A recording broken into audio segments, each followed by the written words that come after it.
Olá, amigos do Saber Psicanalítico. Vamos dar início, então, a mais uma live, uma leitura comentada do trabalho de Sigmund Freud, Psicologia de Grupo e Análise do Eu, hoje fazendo a leitura comentada do capítulo 6, Outros Problemas e Linhas de Trabalho. Até aqui consideramos dois grupos artificiais e descobrimos que ambos são dominados por laços emocionais de dois tipos. Um destes, o laço com o líder, parece, pelo menos para esses casos, ser um fator mais dominante do que o outro, que é mantido entre os membros do grupo. Ora, muito mais resta a ser examinado e descrito na morfologia dos grupos. Teremos de partir do fato verificado, segundo o qual uma simples reunião de pessoas não constitui um grupo, enquanto esses laços não estiverem estabelecidos nele. Teremos, porém, de admitir que em qualquer reunião de pessoas, a tendência a formar um grupo psicológico pode muito facilmente vir à tona. Teremos de conceder atenção aos diferentes tipos de grupos, mais ou menos estáveis, que surgem espontaneamente, e estudar as condições de sua origem e de solução. Teremos de nos interessar, acima de tudo, pela distinção existente entre os grupos que possuem um líder e os grupos sem líder. Teremos de considerar se os grupos com líderes talvez não sejam os mais primitivos e complexos e completos. Se nos outros uma ideia, uma abstração, não pode tomar o lugar do líder, estado de coisas para o qual os grupos religiosos com seu chefe invisível constituem etapa transitória. E se uma tendência comum, um desejo, em que certo número de pessoas tenha uma parte, não poderá da mesma maneira servir de sucedâneo. Essa abstração ainda poderá achar-se mais ou menos completamente corporificada na figura do que poderíamos chamar de líder secundário, e interessantes variações surgiriam da relação entre a ideia e o líder. O líder ou a ideia dominante poderiam também, por assim dizer, ser negativos. O ódio contra uma determinada pessoa ou instituição poderia funcionar exatamente da mesma maneira unificadora e evocar o mesmo tipo de laços emocionais que a ligação positiva. Surgiria então a grande questão de saber se o líder é realmente indispensável à essência de um grupo e outras ainda, além dessa. Muito interessante aqui o que o Freud coloca, porque ele está ampliando a sua visão. Ele colocou no capítulo anterior, que nós lemos e comentamos, dos grupos artificiais, a igreja e o exército, sobre a questão da libido, né? Essa energia sexual que acaba por se dessexualizar, digamos assim, e se direcionar, né, para o líder, amando aquela figura, aquela pessoa que é exponencial em um grupo, inclusive aquela pessoa não tendo de seguir as regras e nem a moralidade, né, que dentro de determinado grupo se forma. Mas o Freud aqui está falando da possibilidade de qualquer reunião de pessoas poder se tornar um grupo psicológico. E se, para haver a coesão desse grupo, seria realmente necessária a figura de um líder ou alguma outra coisa poderia substituir? E ele é muito feliz quando faz a comparação dos processos, né, das religiões que colocam um líder invisível, por exemplo, dentro do catolicismo, né, o Cristo, né, é considerado o chefe invisível da igreja, né, e na Terra o Papa, o chefe visível, né. Então existe essa abstração, né, que claro, se configura nesse exemplo que eu estou dando, na figura do Papa, como um líder visível, mas existe aquele líder invisível, né, em que todos estariam unidos em torno dessa cabeça. E esse líder invisível, por não ser uma pessoa, o que pode dar coesão a esse grupo? E aí nós vamos estar entendendo que é o que aquela figura representa, né? O que aquela figura traz de simbólico, né? O que ela representa, que símbolo ela traz para aquelas pessoas. Vamos continuar e ver o que o Freud nos esclarece ainda sobre esses aspectos. Contudo, todas essas questões, que podem, além disso, ter sido apenas parcialmente tratadas na literatura sobre psicologia de grupo, não conseguirão desviar nosso interesse dos problemas psicológicos fundamentais com que nos defrontamos na estrutura de um grupo. E nossa atenção será atraída, em primeiro lugar, por uma consideração que promete levar-nos, da maneira mais direta, a uma prova de que os laços libidinais são o que caracteriza um grupo. Mantenhamos perante nós a natureza das relações emocionais que existem entre os homens em geral, de acordo com o famoso símile schopenhaueriano dos porcos espinhos, que se congelam, nenhum deles pode tolerar uma aproximação demasiado íntima com o próximo. Eu vou ler a nota de Freud, porque na nota ele traz justamente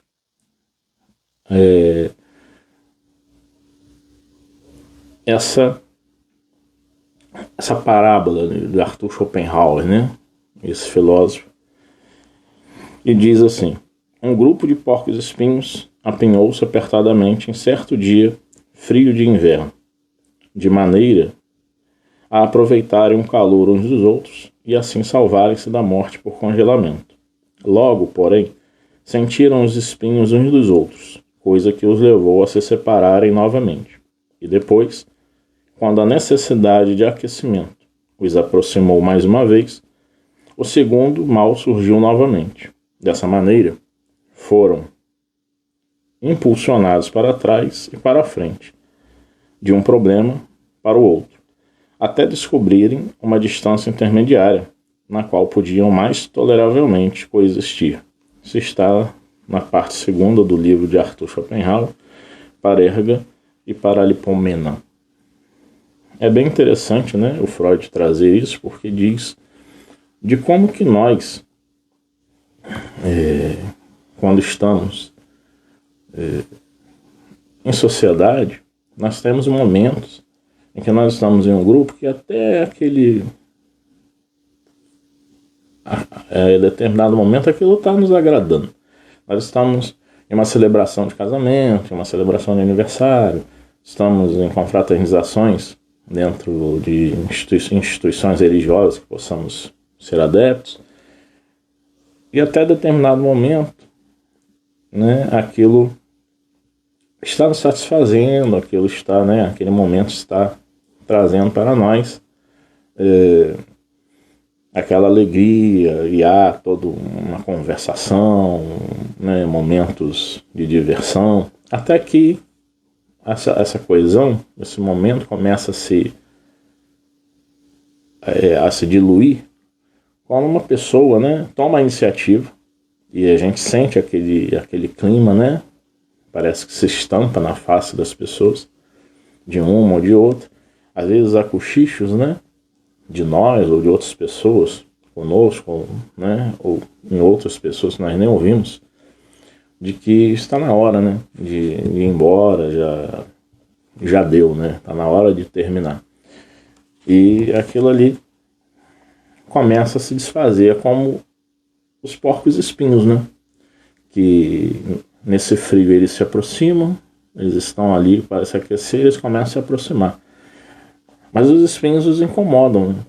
E esses espinhos aqui, nesse exemplo que eu estou falando, é justamente esse momento em que aquela coesão de grupo, ela deixa de existir no momento em que uma pessoa diz assim: olha, já está me provocando incômodo eu estar aqui, e a pessoa pensa nas atividades que tem de fazer. Por exemplo, uma celebração em dia de domingo à noite, na segunda-feira a pessoa tem de ir trabalhar cedo. Então a pessoa diz assim: olha, eu vou precisar me ausentar, e a pessoa dá aquela desculpa alegremente, faz aquele movimento, né, de educação social, aquelas convenções sociais, e vai embora, né?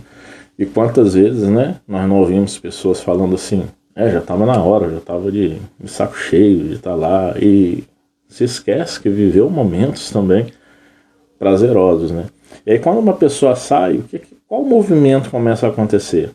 Começa a acontecer que outras pessoas que estão naquela festa, naquela celebração, começam também a se despedir, né? Porque aí o movimento de coesão daquele momento festivo começa a desaparecer e as pessoas começam a ir embora. Vamos continuar a nossa leitura.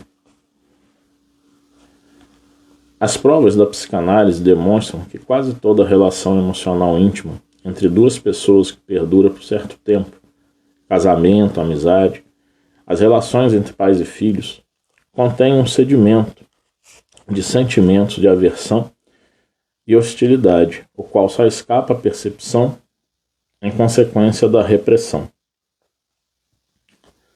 Isso se acha menos disfarçado nas altercações comuns entre sócios comerciais ou nos resmungos de um subordinado em relação a seu superior. A mesma coisa acontece quando os homens se reúnem em unidades maiores. Cada vez que duas famílias se vinculam por matrimônio, cada uma delas se julga superior ou de melhor nascimento do que a outra. De duas cidades vizinhas, cada uma é a mais ciumenta rival da outra. Cada pequeno cantão encara os outros com desprezo. Raças estreitamente aparentadas mantêm-se a certa distância uma da outra. O alemão do sul não pode suportar o alemão setentrional. O inglês lança todo tipo de calúnia sobre o escocês. O espanhol despreza o português. Não ficamos mais espantados que diferenças maiores conduzam a uma repugnância quase insuperável, tal como a que o povo gaulês sente pelo alemão, o ariano pelo semita e as raças brancas pelos povos de cor. Então Freud, né, como está estudando psicologia de grupo, ele dá o exemplo de que quando se está em grupo, e a psicanálise demonstra, né, nos seus estudos, de que toda relação emocional íntima, né, entre duas pessoas, que vai perdurando por um tempo longo, casamento, amizade, relações entre pais e filhos, quanto à relação entre pais e filhos, ele coloca uma nota que diz assim: talvez com a solitária exceção do amor de uma mãe pelo filho, o que se baseia no narcisismo, não é perturbado por uma rivalidade subsequente e é reforçado por uma tentativa rudimentar de escolha de objeto sexual. Né? Porque, quanto ao amor de mãe para com filho, Freud fala que o narcisismo está bem presente ali. Né? A satisfação que a mãe tem em estar com o filho e estar recebendo carinho do filho, estar, né, próximo àquele filho, satisfaz a ela. Né? Já que nós vamos entender que, como, né, traz a Melanie Klein, né, o bebê, no primeiro momento, ele está ali e ele se sente não separado da mãe, né, ele se sente unido à mãe. Então, o corpo da mãe não é separado dele, é uma coisa, até que começa a vir um processo de angústia de separação no decorrer do desenvolvimento do bebê, e que a mãe muitas vezes precisa se afastar. Então, e a Melanie Klein vai chamar isso de seio bom e de seio mau, né? O seio bom, quando o bebê chora e a mãe está ali para satisfazer, né, a sua vontade. E o seio mau, quando aquela mãe já não se encontra presente, né? Ela se afasta. Estou resumindo uma teoria complexa, que não é simples, para o nosso entendimento do que o Freud quer dizer. E ao mesmo tempo, né, quantos homens, né, que são esposos ou são companheiros e são pais, eles, numa imaturidade psicológica, né, eles vêm a reclamar da falta que a esposa está fazendo para com eles, né, não lhes dando atenção, porque só prestam atenção na criança, né? Então, Passam-se até alguns meses e a mãe está ali envolvida, né, com o filho. Por quê? Porque a libido dela, né, o objeto, né, de escolha, né, de desejo da mãe naquele momento é o filho, é a filha, é aquela criança que está ali, né, e que demanda atenção, um ser frágil, né.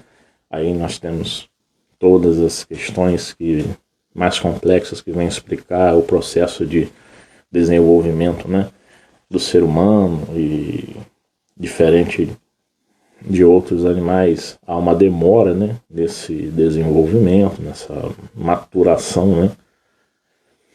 Então há uma dependência, né, muito maior, né, de nós seres humanos enquanto crianças, de nossos pais, né, e a mãe é aquele ser que está ali essencialmente dando aquela atenção. E quando o pai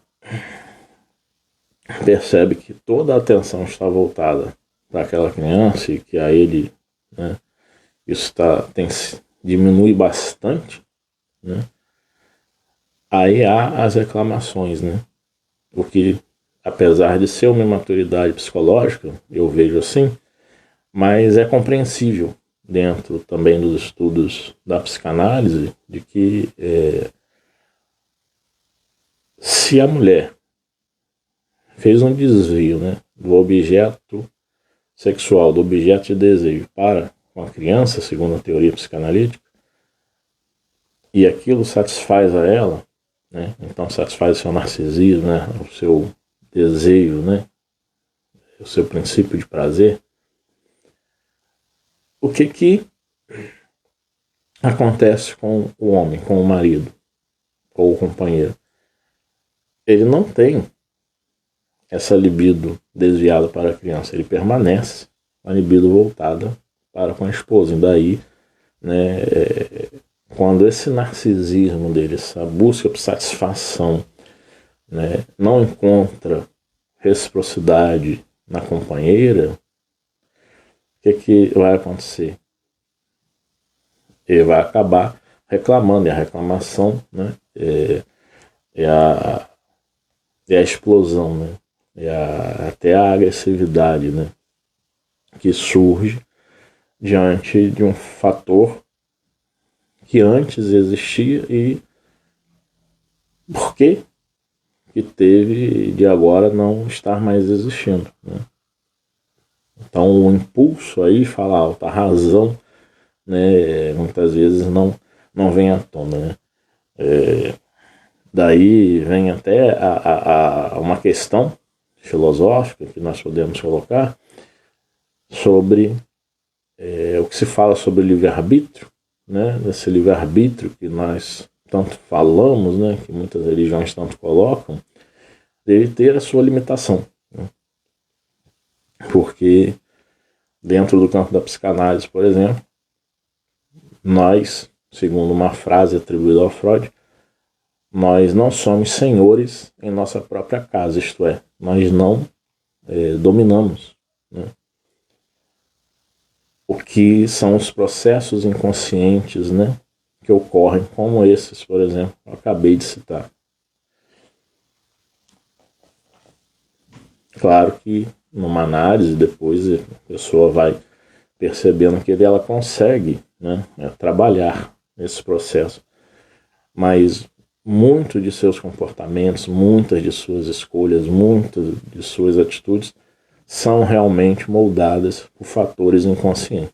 E nós vemos isso na prática clínica, nós vemos isso ao observarmos a nós mesmos. Isso dá muito o que pensar para nós. Continuemos aqui a nossa leitura, e claro, tudo isso que eu falei, Freud vai estender, né, para o fator grupo, né, essas altercações, essas questões que surgem, né, dessas relações emocionais que duram, né, um tempo maior, e que ele cita aqui, né, sócios comerciais e empregado e patrão, e muitas vezes o empregado fala mal do patrão, que ocorre, né, claramente essa não repressão a hostilidade, né, que se tem de um para com o outro. E muitas vezes dentro de um casamento isso não acontece, né? Não se coloca, né, sobre isso.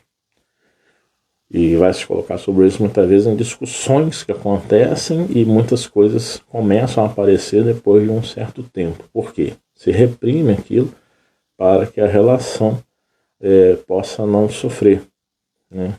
E aí a gente pensa a que ponto isso deve ser bom se hoje nós falamos da necessidade, né, de um diálogo feito, né, com muita abertura, com dignidade e responsabilidade afetivas, né, para que não se haja, né, somente aquela repressão emocional para manter uma aparência, né, de uma boa relação, e também que o diálogo seja realmente o diálogo e não o monólogo, né, que nós possamos estar escutando, né, verdadeiramente a outra pessoa, para que assim o nosso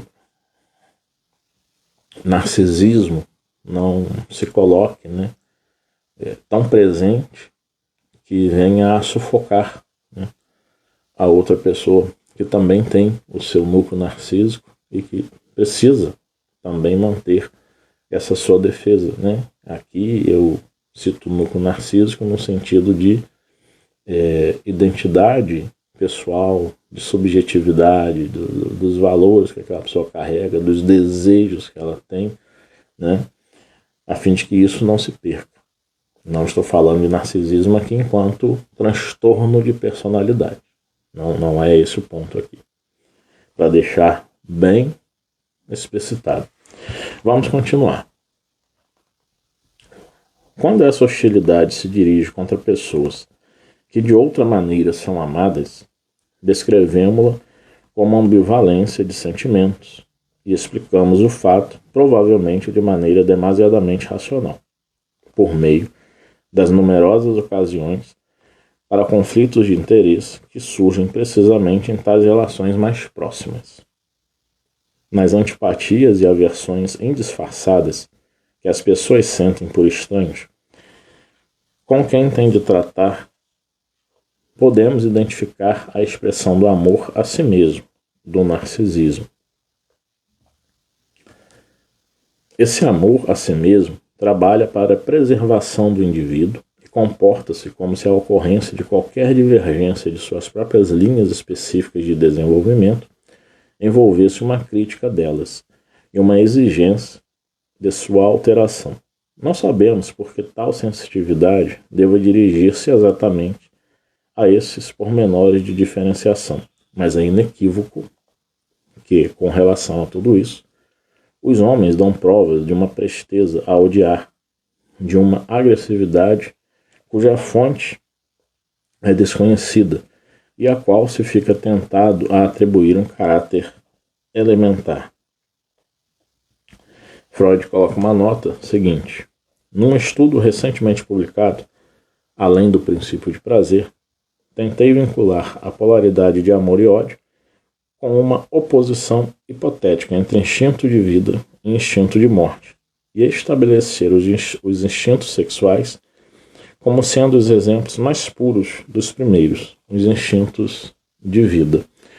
Então Freud, né, vai falar dessa questão. Por exemplo, se nós estamos diante de uma pessoa estranha, o que acontece é que nós não vamos dar, né,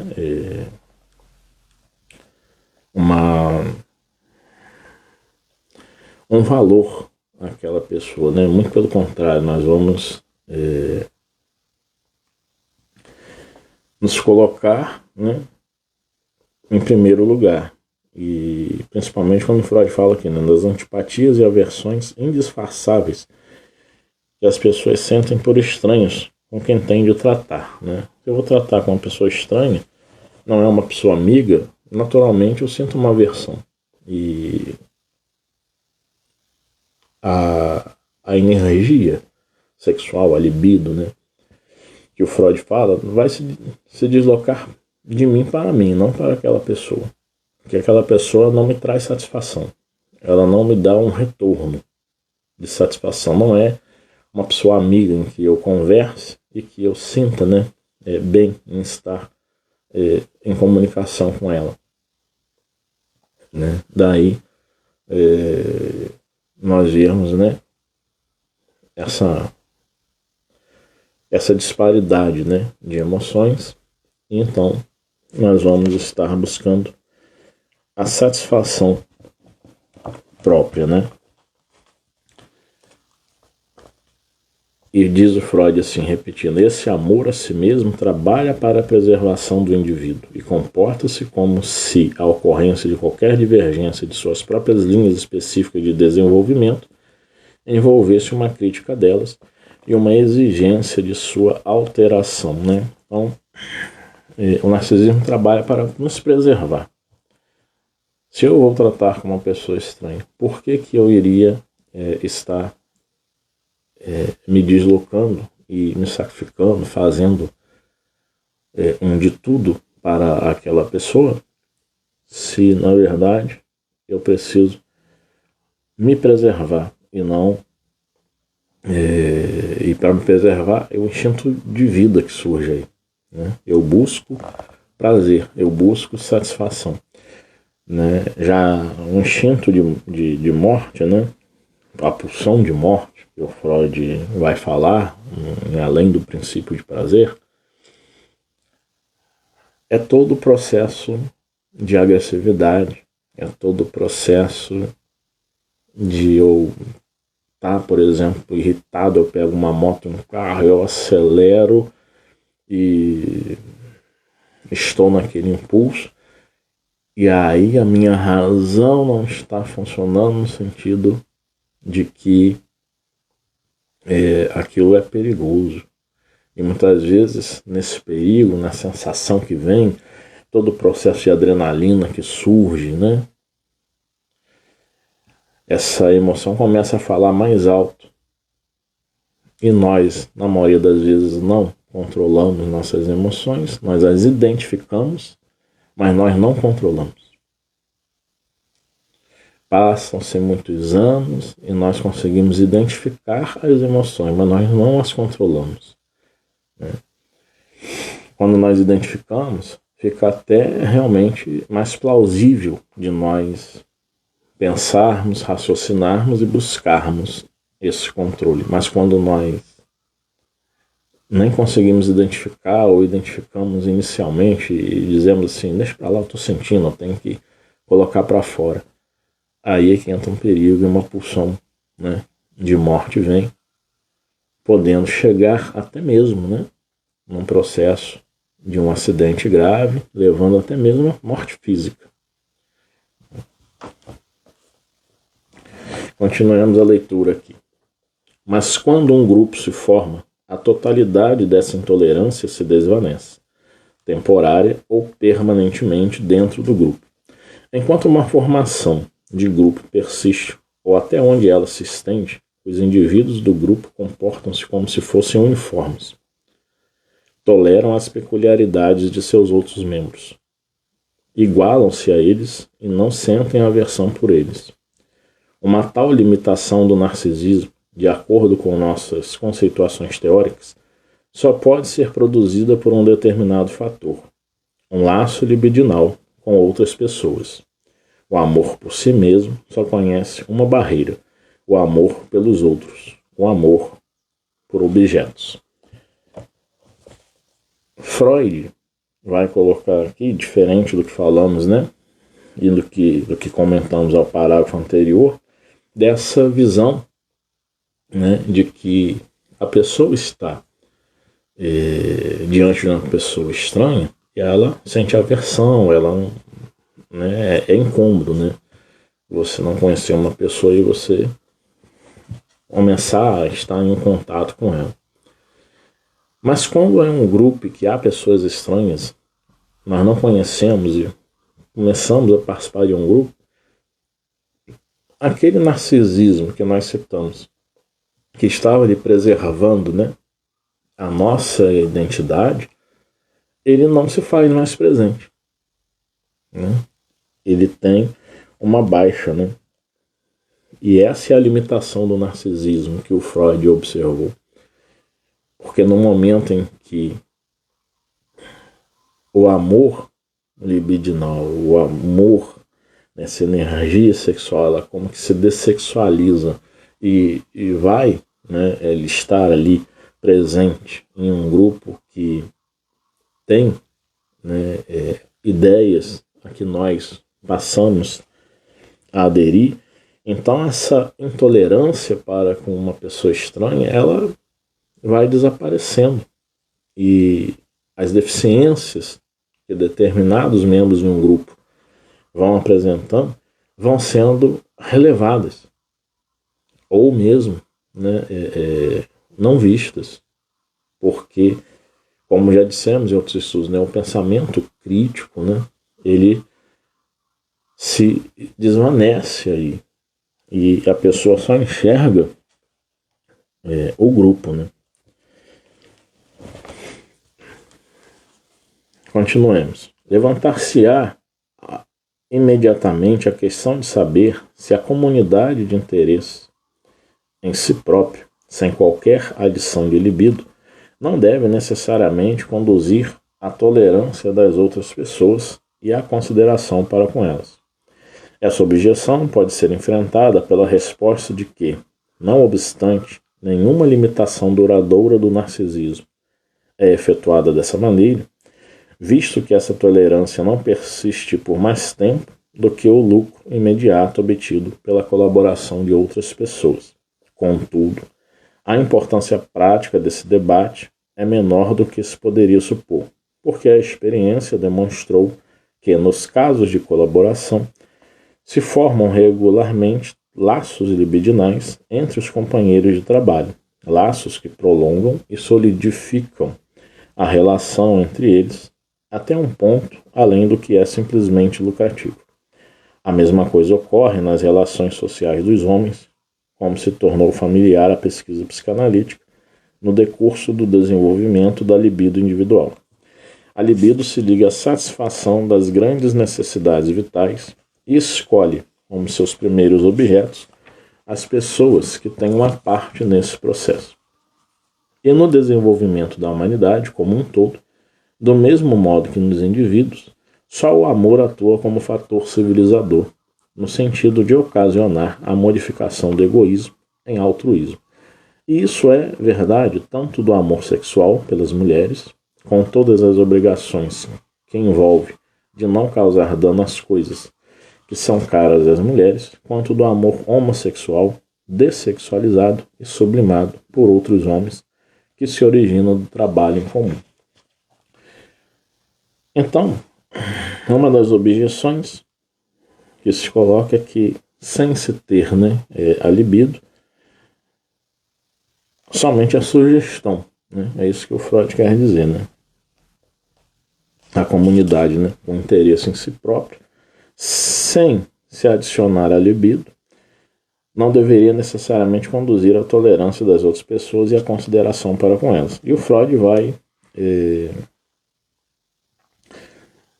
responder a essa questão dizendo que desde os estudos, né, da psicanálise, quando ele, em 1914, escreve, por exemplo, o texto Introdução ao Narcisismo, ele vai dizer que nenhuma limitação duradoura do narcisismo, isto é, quando há uma unidade de grupo, né, uma coesão de grupo, uma formação de grupo, nenhuma limitação duradoura do narcisismo acontece da forma como foi colocada, através somente de uma sugestão, né? Esse laço libidinal para Freud é essencial para a formação de grupos. Ele diz que, para além do lucro, para além da satisfação, né, que aquelas ideologias, aquelas ideias de um grupo tragam, existe um fator que vão além dessas questões lucrativas, né, que são esses prazeres, né, que vêm, é que ele diz assim, a mesma coisa ocorre nas relações sociais dos homens, como se tornou familiar a pesquisa psicanalítica no percurso do desenvolvimento da libido individual. A libido se liga à satisfação das grandes necessidades vitais e escolhe como seus primeiros objetos as pessoas que têm uma parte nesse processo. Então, a satisfação ela começa a ocorrer, né, desde o processo psicanalítico que investiga que o desenvolvimento do ser humano desde a criança vai escolher, né, pessoas que têm parte num processo vital ao desenvolvimento, pai, mãe, irmão, irmã, o núcleo familiar que está presente ali. E o Freud vai colocar que, né, é um fator interessante, que só o amor atua como fator civilizador, no sentido de ocasionar a modificação do egoísmo em altruísmo, né? Nós vemos isso no núcleo familiar, né? Quando nós estamos com algum familiar em dificuldade e que, para o bem daquele núcleo, nós começamos a realizar movimentos que venham a agregar bem-estar, né? Quando um parente nosso, uma mãe, um pai, um irmão, né, está adoecida, qual o movimento que se faz, né, para se manter a unidade, né, e a preservação, né, do bem-estar daquele núcleo, daquele grupo? Pessoas começam a se revezar para os cuidados, né,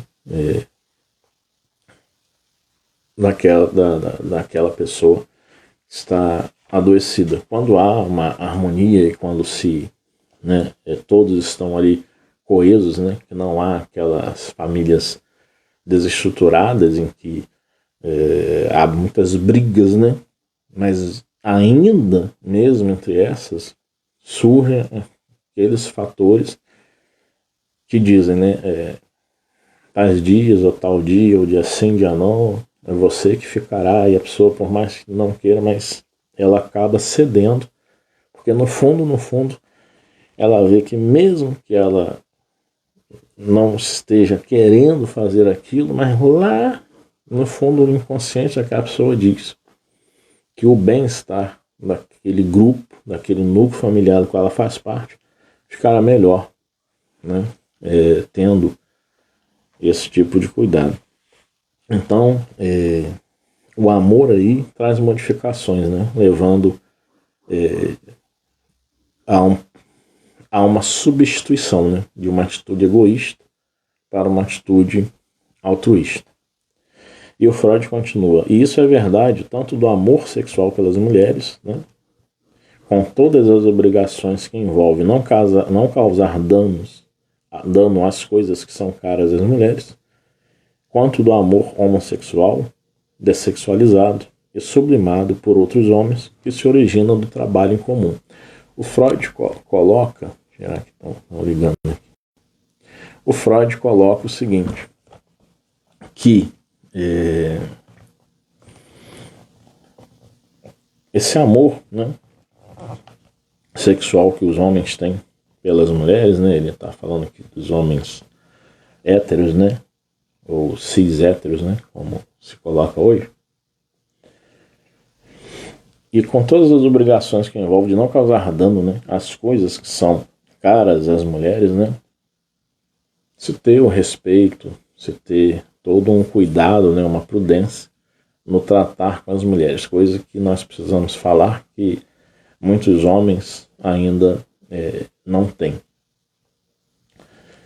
Ele fala, da mesma forma, há também o amor homossexual, né, de um homem para contra um homem, o dessexualizado, né, aquele que não tem nenhum tipo de interesse sexual, mas existe ali um amor, né,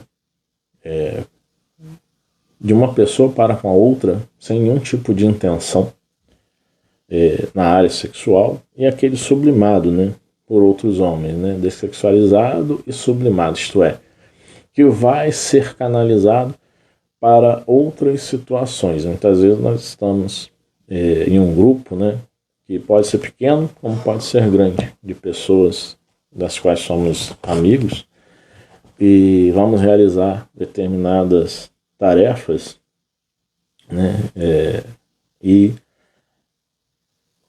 o objetivo, né, que se coloca do tipo, olha, está frio, temos aqui, independente de serem pessoas religiosas ou não, está frio e temos pessoas que passam necessidade em comunidade e tal. Vamos unir aqui, vamos fazer entre nós aqui uma vaquinha, vamos comprar em tal loja determinadas mantas ou agasalhos e vamos lá em comunidade e tal distribuir para aquelas pessoas.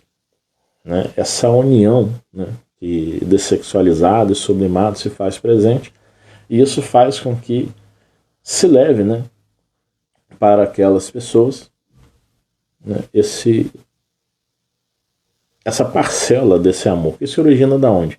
Desse trabalho em comum, né, feito entre homens, entre mulheres, entre um grupo de pessoas, né, amigas, que se dispõem a tal. Continuemos aqui a nossa leitura, né? Já estamos caminhando para o fim. Se assim, nos grupos, o amor a si mesmo, narcisista, está sujeito a limitações que não atuam fora deles, isso é prova irresistível de que a essência de uma formação grupal consiste em novos tipos de laços libidinais entre os membros do grupo. Nosso interesse nos conduz agora à premente questão de saber qual possa ser a natureza desses laços que existem nos grupos. No estudo psicanalítico das neuroses, ocupamos-nos até aqui quase que exclusivamente com os laços com objetos, feitos pelos instintos amorosos que ainda perseguem objetivos diretamente sexuais. Nos grupos, evidentemente, não se pode falar de objetivos sexuais dessas espécies. Preocupamos-nos aqui com instintos amorosos que foram desviados de seus objetivos originais, embora não atuem com menor energia devido a isso. Ora, no âmbito das habituais catexias sexuais de objeto, já observamos fenômenos que representam um desvio do instinto de seu objetivo sexual. Descrevemos esses fenômenos como gradações do estado de estar amando e reconhecemos que elas envolvem certa usurpação do ego. Voltaremos agora mais de perto nossa atenção para esses fenômenos de estar enamorado ou amando, na firme expectativa de neles encontrar condições que possam ser transferidas para os laços existentes nos grupos. Mas gostaríamos também de saber se esse tipo de catexia de objeto, tal como a conhecemos na vida sexual, representa a única maneira de laço emocional com outras pessoas, ou se devemos levar em consideração outros mecanismos desse tipo. Na verdade, aprendemos da psicanálise que existem realmente outros mecanismos para os laços emocionais, as chamadas identificações, processos insuficientemente conhecidos e difíceis de descrever, cuja investigação nos manterá afastados por algum tempo do tema da psicologia de grupo. Então, Freud aqui ele está a dizer que quando se formam grupos, há um desvio, né, de objeto sexual. Né? Por exemplo, se nós estamos em família, eu estou com minha esposa, né, uma amiga com seu esposo, os objetos sexuais estão entre os esposos, né? Eles não se estendem, né, de uma forma sexualizada para o outro. Pode até acontecer, mas, né, claro que envolvem questões éticas, né, muito delicadas. Mas geralmente, né, se está ali, o laço libidinal que tem, a questão sexual, por exemplo, numa saída entre casais de amigos, né, os esposos mantêm, né, o objeto sexual de um para com o outro, né, essa atração, e o momento de estar em conversa, de estar celebrando, de estar ali conversando, fazendo sua higiene mental, traz aquela satisfação, né, igualmente, de se estar sem nenhum tipo de interesse sexual, realizando-se intimamente. Quando eu falo isso, eu quero dar esse exemplo para quê? O Freud está dizendo que ele vai trabalhar no próximo capítulo, e vamos ver isso, né? As questões das identificações. Por quê? Já falamos sobre isso. Quando se está em grupo, quando se perde, né, o pensamento crítico, né, todo o juízo crítico, e que os instintos primitivos estão à tona, existe um ideal do eu.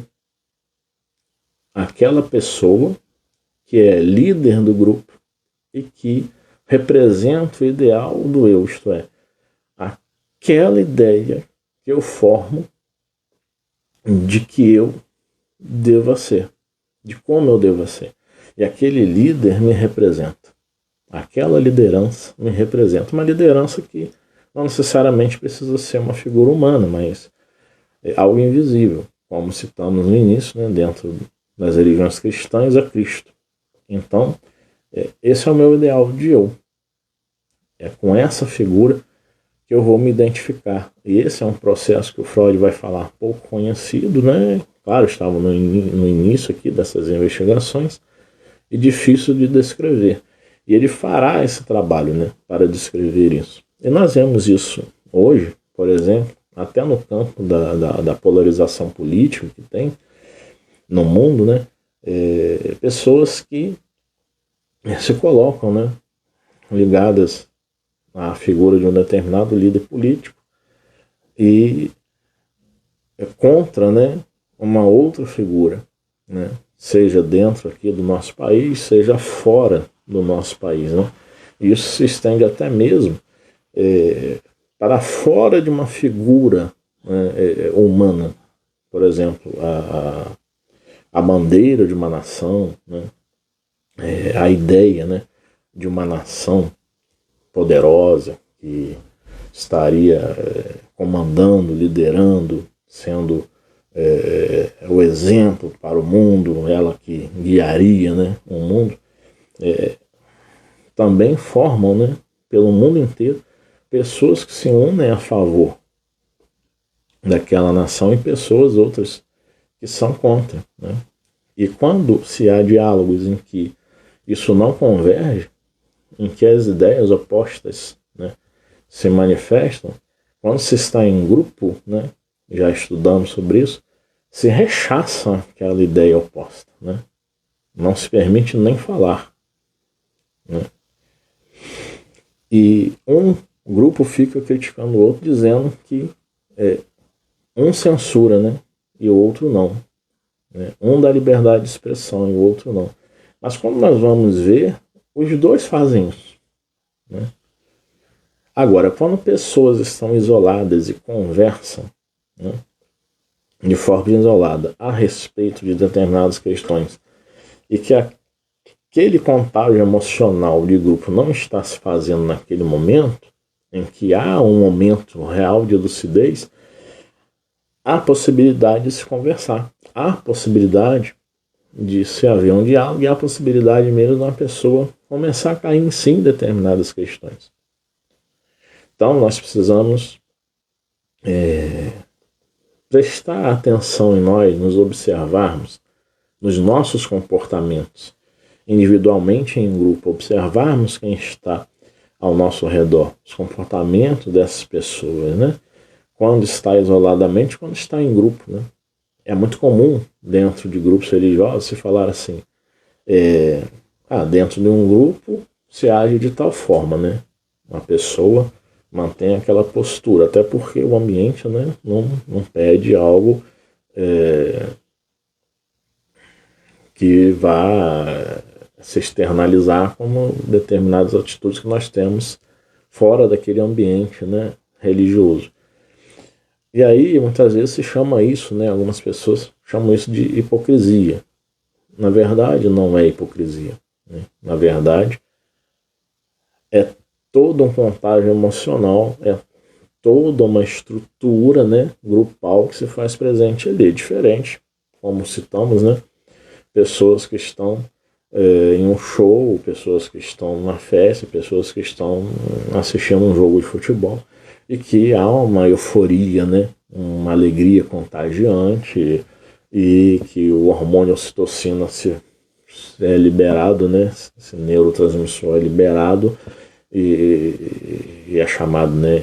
O hormônio do amor, né? E começa a haver todo esse contágio emocional, né? Em que uma pessoa se faz um gol, a pessoa, todos se levantam, comemoram, né? Numa festa de casamento, as pessoas, né, que ficam ali contagiadas emocionalmente, né? E choram, e se alegram, né? Nesses momentos, aquelas pessoas que muitas vezes são consideradas tímidas, inibidas, elas se soltam e a gente olha assim, nossa, que diferença, né? Porque elas estão contagiadas pelo ambiente. Da mesma forma, em questões de grupos que defendem esta ou aquela política, acontece também pessoas que têm atitudes agressivas, pessoas que têm atitudes de estarem defendendo determinado tipo de injustiça em que a pessoa isoladamente ela não faria, né? Justamente por ser inibida e por não estar envolvida por aquela energia, né, libidinal que está ali presente. Vamos encerrando, né, mais essa leitura comentada. Semana que vem estaremos então fazendo a leitura comentada do capítulo 7 deste trabalho de Freud, né? Psicologia de grupo e análise do eu, identificação. Fiquem bem.